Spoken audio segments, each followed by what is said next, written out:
everybody, it's the 4th of July 2015, Dan here from Essex, United Kingdom. Happy 4th of July to all of my American viewers out there. Nice day today, feels very warm already. I can feel the sun here. Had some really nice days here recently and everything has come on well. And a nice spot of rain last night, so that's excellent. Some nice rain and hot weather, perfect for growing. Okay, now a question that I regularly get asked is, can you grow brassicas in containers? So if people have small gardens, or if people have got bad backs or disabled or something like that and can't bend down to grow things in the ground, they've said, can I grow brassicas in containers or raised beds? Now the answer is yes. So here you can see that we have some curly kale growing in a container. Now of course you need to make sure that the growing medium is nutritious, because they are quite hungry and they're obviously going to be dependent upon this growing medium for the majority of their nutrients. So what you need is plenty of manure, you need some good quality potting compost, you need some coffee ground, maybe some calcified seaweed. So ensure that, and even some garden soil if you wish, so ensure that your growing medium is well mixed and nutritious, and you should be able to grow some nice brassicas in containers. So these are 35 litre containers. You want as big containers as possible, or as big a raised bed or planter as possible. But you can see this has also been used for beetroot as well. Now it's unlikely these beetroots are going to reach full size, but that's okay because this is only a side project. So we have some curly kale here. This is very nutritious indeed.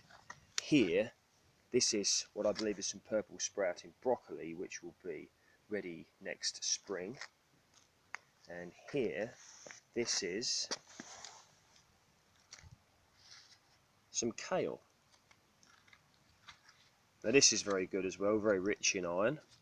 So you can see also this has been used for some beetroot. So a nice bit of planting there.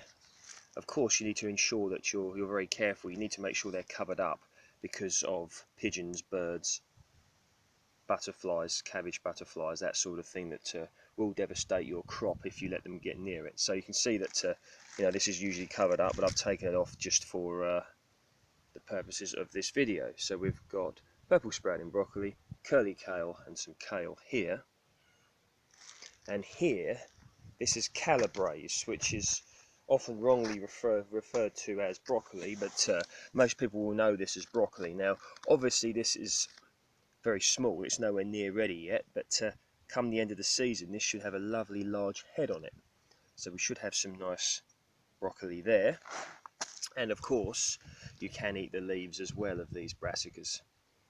I wouldn't recommend you eating them yet. Let the plant mature, get your produce off of it that you want to get, and then end of the season maybe look to boil up the leaves and eat them as well.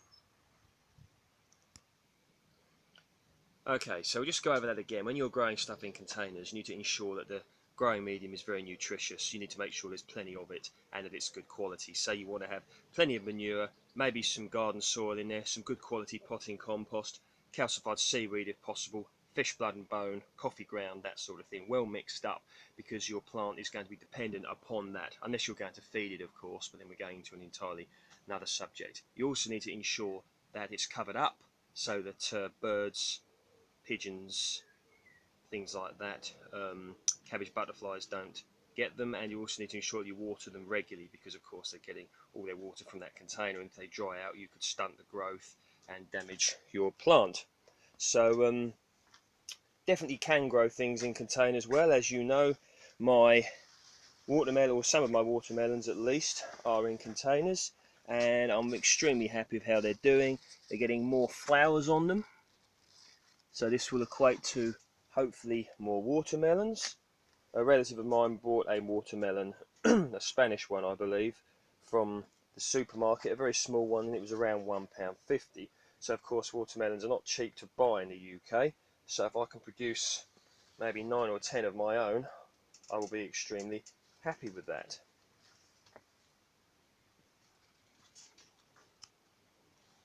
Okay, so if anyone has any questions to ask on this, please feel free, and I hope you're having a good day. Enjoy the good weather, and we will speak soon.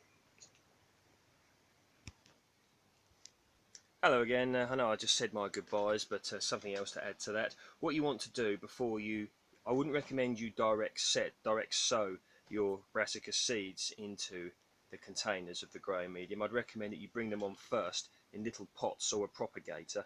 That way you can then transplant them when they're at a decent size and much stronger and more likely to be able to deal with threats, and they've got nice roots so they can go down in order to get the nutrients from the growing medium that you've supplied them with.